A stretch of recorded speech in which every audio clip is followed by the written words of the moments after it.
Missiles are a dangerous tool of any faction. Shut up, Manfred. But it's the good old shields that are a counter to them that we need to be aware of using ourselves and using our ammo against. So if you're an absolute joke of a noob, let's start with some basics. A bronze shield will block 35% of incoming missiles, while a silver shield will block 55% of incoming missiles, although some elite units will have 60% on this. So how effective are these shields really? Well, as we see on these gobos here, they've got a bronze shield protecting them from 35% of missiles.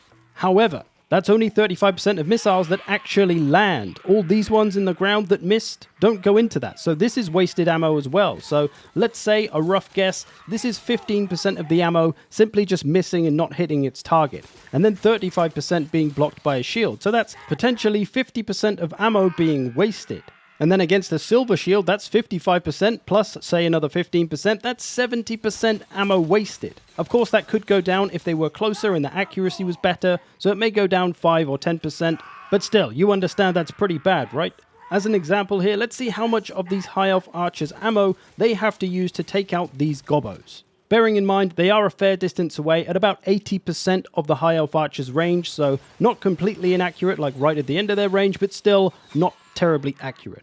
As we see here, the gobos are about to rout, just about to run away. They've just been stood there taking missiles in the face. How much ammo does it cost the High Elf Archers? Pretty much all of it. They've got a little bit left, maybe a fifth left, but most of that going into a cheap crappy unit that gave them a whole 255 value. What a terrible waste of ammo for those archers. And that waste can be amplified even more if it's even stronger missiles, like Sisters of Avalon, one of the strongest missile units in the game. If we waste their ammo, that's pretty huge. And look at all the missiles in the ground that aren't hitting their target, all the ones in the shields that aren't hitting their targets. How much ammo do they have to use to get rid of the goblins? Kind of the same as the High Elf Archers, because pretty much the most of it. A tremendous waste for the High Elves, and that's only against a bronze shield, not even a silver shield. So ultimately, the first point I'm trying to make here is to make good use of these cheap crappy units that have shields, because they are great for wasting ammo. And most factions have them, from the skeletons for the vampires, tomb kings, all the different kinds of chaos marauders for all of those factions, clan rats, goblins, gore herd. These cheap units that aren't terribly important to your army can definitely make themselves useful by absorbing tons of the enemy ammo. They could also make themselves useful by bringing a tank to the battle, like the sponsor of today's video, War Thunder. Only the most comprehensive vehicle combat game ever made, with over 2,000 tanks, planes, helicopters and ships to blow the living hell out of your enemies with in intense PvP battles or single player and campaign missions. For the vehicles themselves, there's everything from the 1920s through to World War II through to the present day, so if you're a military vehicle enthusiast, you're bound to find some of your favorites. There's also a customization system for the vehicles, so you can make sure you look stylish before you roll into battle, because everyone knows that's how wars are really won. Personally, I prefer tank combat above everything else, and I especially enjoy the in-depth visualization of where my shot went and which part of the tanks and which part of the crew it destroyed. So whether you prefer tanks like me, or maybe more planes or ships are your bag, there's something for everyone. So you can play the game properly and roleplay as your own granddad, or you can play it Zerg style and just ram everything, going down in a blaze of glory. 60% of the time, it works every time. So check out War Thunder, it's free to play on PC, Xbox and PlayStation. There's a link in the description if you wish to check it out and sign up. If you do use that link, you'll get some tasty bonuses such as a premium account, some premium vehicles and other boosters to help you on your way. Thanks again to War Thunder for sponsoring this video. So we've looked at the value of wasting the enemy's ammo, but that works the other way as well and means that we have to think about not wasting our ammo. So a demonstration first of all in the importance of value for money. Here we've got some Forsaken being shot at by Way Watchers. Way Watchers, very strong missiles, very expensive, good ammo that you want to make the use of. And Forsaken are a good target for that. They don't have a shield, they're worth about 750, a medium, mid-tier unit, so a good one to take out. And how much ammo does it take for the Way Watchers to get rid of the Forsaken? About a third of their ammo, giving them 600 value in damage done. So we could times that by 3 for the other 2/3, and that'll give us 9 dead units of Forsaken and 1800 value for all of their ammo. Pretty good, right? But what if we shoot at a much more dangerous target? The Chosen. They're about twice as expensive as the Forsaken. They've got a silver shield though, so wasted ammo, blah blah blah. How much of their ammo does it take to get rid of the Chosen? Well, pretty much all of it, and that only takes care of 2 units and slightly injures a third. And that's all because of that silver shield. So even though your instinct might be to shoot at the more expensive, most dangerous units on the battlefield, that's not always a good idea if they have some kind of shield. Because if it's the choice between 9 dead units of Forsaken or 2 dead units of Chosen, it's pretty much always going to be better to take the 9 units rather than the 2. Maybe in some situations you might make a case for the other if there's a very specific situation. Of course, there's tons of variables in Total War, but you get the idea.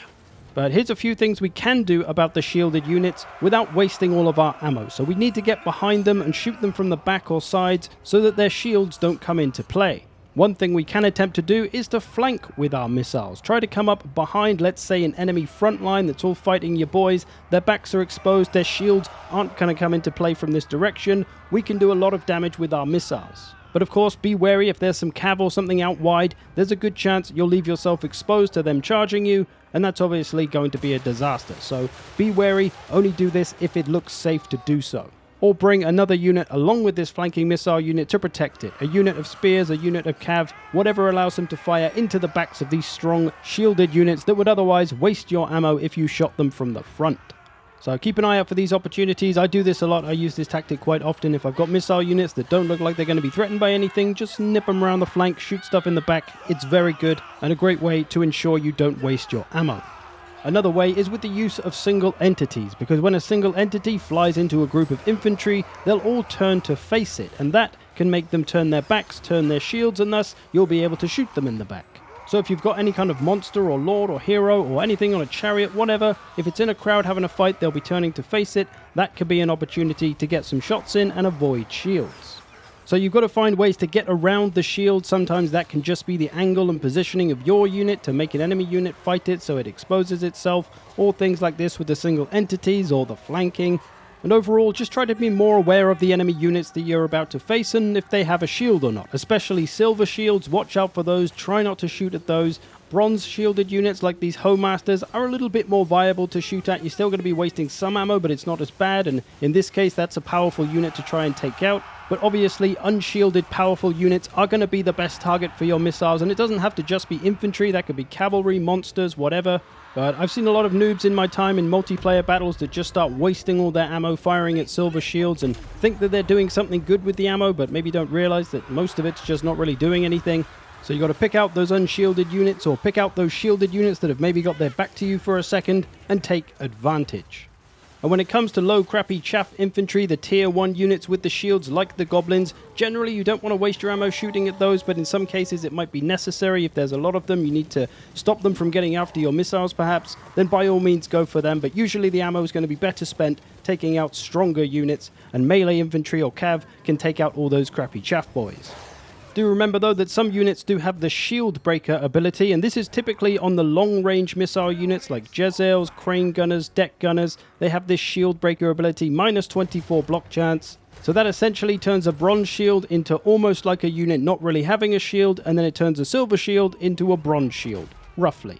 So these can be slightly better off targeting those bronze shielded units because they'll basically be like unshielded units, thus there's a few more targets available for these long range missile units. Do be especially aware of units like the Jezzails though that have a silver shield themselves, because if you try to outshoot them with your own missile unit that doesn't have a shield, it's not going to end well for you, because they're going to block a lot of your missiles. Same with dark shards with shields here. Best off not shooting them in the front. One exception though is the Ushabti Great Bows, whose missile attack doesn't actually count as a missile attack, it's an artillery attack technically, so it cannot be blocked by shields. So they can actually be a great choice for shooting at silver shields. But there we go. Be wary of what you're shooting at and if it has a shield, and make sure to make use of shields yourself to try and waste the enemy's ammo. And don't forget to check out War Thunder using the link in the description. If you use that link, you'll get a bunch of tasty free stuff to help you on your way and to give you a bit of a head start. Thanks again to War Thunder for sponsoring this video. I hope you've enjoyed this. Thanks for watching. Thanks to all the patrons who support this channel. And hey, you want to know a few secrets about ranged attacks? I can tell you some shit, man. Check it out. I'll see you in the future.